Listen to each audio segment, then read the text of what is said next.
تھوڑی دیر ایسی مجلس میں بیٹھنے کی توفیق عطا فرمائی۔ ان مجالس کے بارے میں آتا ہے کہ ایسی مجلسوں کو فرشتے ڈھونڈتے ہیں، کیونکہ فرشتوں کی ایک جماعت ہے جو صرف اسی کام کے لیے مقرر کی گئی ہے، جو ایسی مجلسوں کو تلاش کرتی ہے جہاں اللہ کا ذکر کیا جائے۔ اور حدیث پاک کا مفہوم ہے کہ اللہ کی رحمتیں ایسی مجلسوں پر نازل ہوتی ہیں اور فرشتوں کا تانتا آسمانوں تک بنتا چلا جاتا ہے۔ اور جب یہ مجلس ختم ہوتی ہے تو ایک فرشتہ اعلان کرتا ہے کہ تم بخش دیے گئے اور تمہارے گناہوں کو نیکیوں میں بدل دیا۔ اللہ رب العزت نے دونوں جہانوں میں انسانوں کو کامیاب کرنے کے لیے اپنا مبارک دین عطا کیا۔ دین کیا ہے؟ اللہ کے احکامات اور جناب رسول اللہ صلی اللہ علیہ وسلم کے مبارک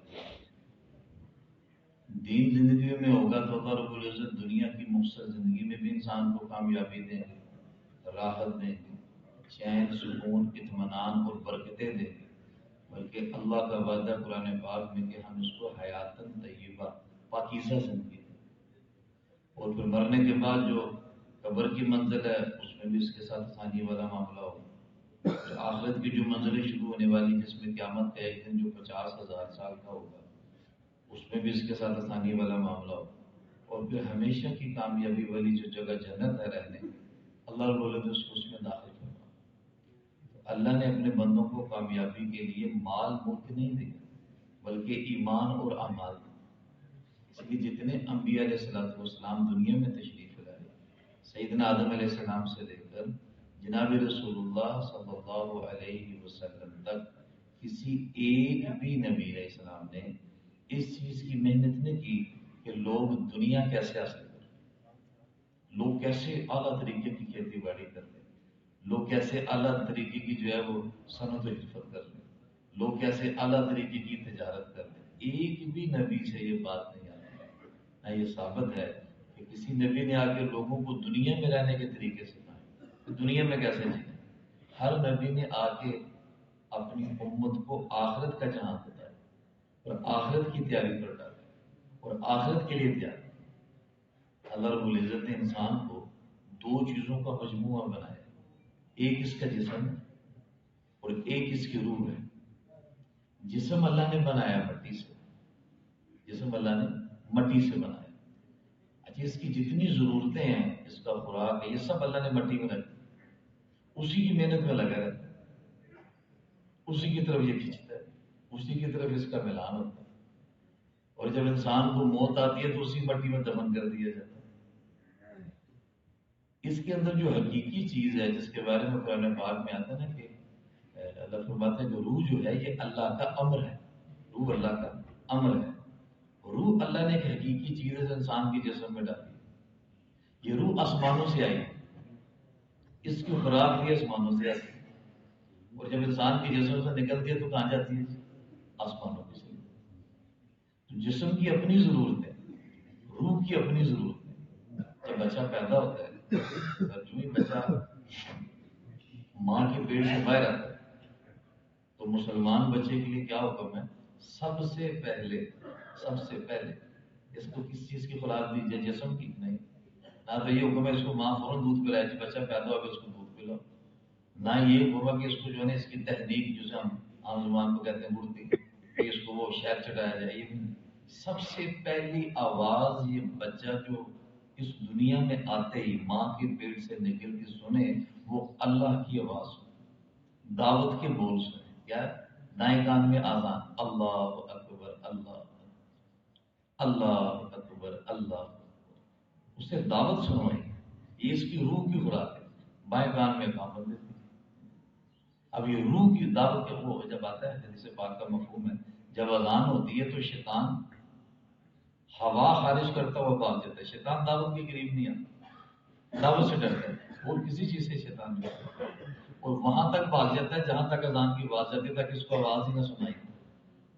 اور جب اذان ختم ہوتی ہے تو اس کے بعد کی کیا ہے؟ اللہم رب ہذہ الدعوۃ التامہ، اذان دعوت تامہ ہے، مکمل دعوت،